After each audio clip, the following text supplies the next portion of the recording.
She sold fax machines for 7 years before this happened. She got her business card ripped up in front of her face, more than once a week, for 7 straight years. Strangers called security on her. Doors slammed before she finished her sentence, and the woman standing in that hallway, humiliated, broke, 25 years old with a job selling fax machines nobody wanted. She's now worth over $1 billion. Her name is Sara Blakely, and if you think you've heard this story before, you haven't heard all of it, because the version people tell online skips the part that actually made her rich. By the end of this video, you're going to understand the exact decision made in year 1, before she had a single customer, that determined everything that came after. Not the idea. Not the money. A decision most founders get wrong on purpose because it feels safer. Stay with me, because this one changes how you think about your own business. Let's start where nobody expects. Sara Blakely didn't grow up dreaming about pantyhose. She grew up in Clearwater, Florida, wanting to be a trial attorney, just like her dad. Every decision she made in high school and college pointed toward law school. She debated competitively. She majored in legal communications at Florida State University. The plan was airtight. Then she took the LSAT, and she failed it. Not a narrow miss, a real failure. So she did what any determined person would do. She enrolled in a prep course, studied harder than she'd ever studied for anything, and took the test again. She scored 1 point lower the second time. Here's the part most people skip completely. Growing up, Sara's father used to ask her and her brother one question at the dinner table. Every single week, what did you fail at today? And if they didn't have an answer, he'd be disappointed. Not because he wanted them to fail, but because he wanted them trying things risky enough to fail at. That single dinner table habit rewired how Sara saw the LSAT disaster. It wasn't the end of a plan. It was just data. So she drove to Orlando, to Walt Disney World, and auditioned for the role of Goofy. They told her she was too short for the costume. They offered her a chipmunk role instead. She turned it down and ended up working rides at Epcot in a brown polyester spacesuit for 3 months instead. Now here's where it gets interesting. From Epcot, she answered a classified ad for a company called Danka, selling fax machines door to door in Atlanta. No leads, no lists. Just cold knocking on office doors, one after another. By 25, she'd actually become good enough at it to be named the company's national sales trainer. But she still hated the job. And she still didn't have her idea yet. That came on an ordinary night in 1998, getting dressed for a party. She wanted to wear cream-colored pants without visible panty lines, and nothing in her drawer solved the problem. So she cut the feet off a pair of control, top pantyhose, and wore them underneath. It worked, and most people would have filed that under clever life hack and moved on with their night. Sara didn't move on. And this is the fork in the road I told you about at the start. She had an idea worth pursuing. $5,000 in savings. No design background. No manufacturing experience. No legal team. The obvious move, the move almost every business podcast tells you to make today, is to immediately go find investors, get advice, build a team. Sara did the opposite. She told absolutely nobody, not her closest friends, not her own family, for an entire year. Why? Because she understood something most first-time founders don't. An idea in its earliest form is fragile. One well-meaning friend saying, "What if a bigger company just copies you in 6 months?" can be enough to talk yourself out of trying it all. So she protected the idea in silence while she built conviction in it alone. She wrote her own patent application at night after her day job. She researched trademark law from scratch. She secured the Spanx trademark for $150, nearly all the legal budget she had.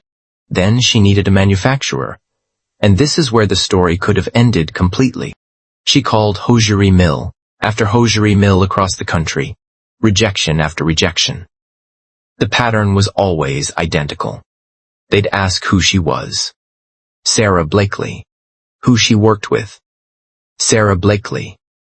Who was financially backing the whole thing. Sara Blakely. Then they'd show her the door, one more time, Just like every fax machine sale she'd ever tried to close. Weeks of nothing. Finally, one mill in North Carolina took the risk nobody else would.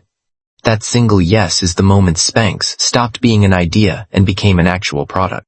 But getting the product made was only half the battle. She needed it in stores that mattered. So she flew to Dallas to pitch Neiman Marcus directly, with no appointment guarantee and no fallback plan if it went wrong. She got 15 minutes with a buyer, and instead of just talking through a sales deck, she walked the buyer straight into the bathroom and had her try the product on right there, comparing the before and after in the mirror. That's the entire pitch. No slides, no spreadsheet, just proof on the spot. It worked. Spanx got into Neiman Marcus. But even that win almost got buried, literally. Her product landed in a small, forgotten pocket section of the hosiery department where nobody would ever see it. So Sara went store to store herself, quietly repositioning her own product to better shelf space and leaving handwritten thank you postcards for the sales staff who'd helped her. If you've made it this far, you already know this isn't a luck story. It's a persistent story. And if that's landing with you, go ahead and hit subscribe right now, because the next part is where this goes from impressive to $1 billion. Sara sent a sample of her product directly to Oprah Winfrey's team with no connections. No publicist, no guarantee anyone would even open the box. Oprah's team did open it, and Oprah named Spanx one of her favorite products of that entire year, live on national television. Overnight, demand exploded. Spanx landed a spot on QVC and sold out its entire inventory in under 6 minutes. Now here's the actual turning point of this whole story.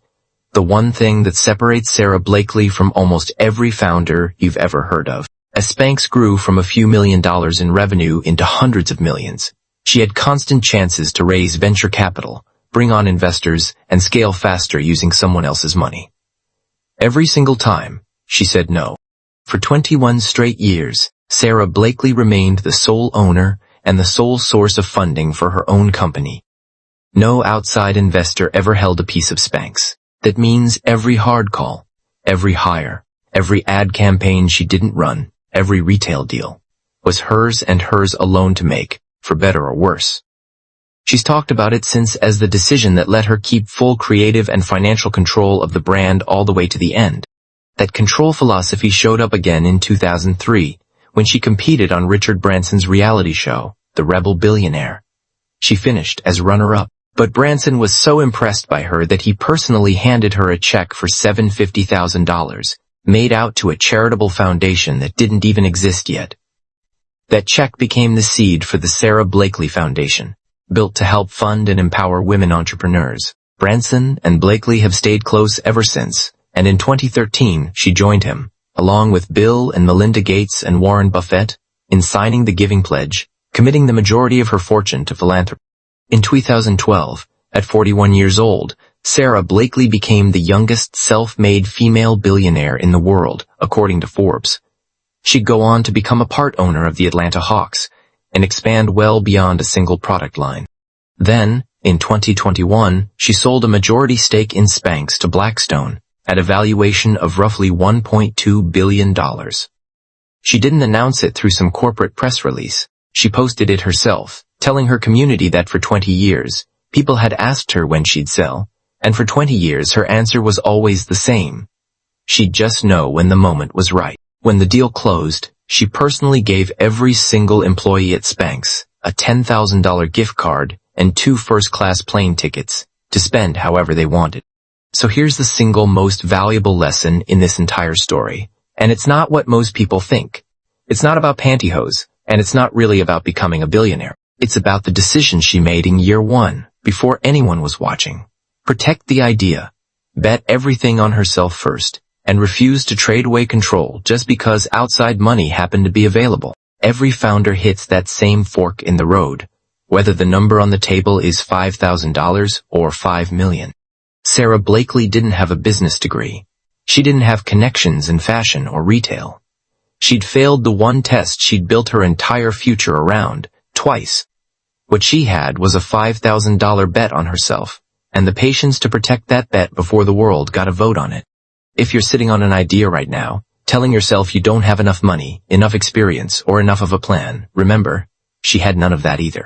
If this story hit different for you, subscribe to Founder Wire, drop a like, and let me know in the comments.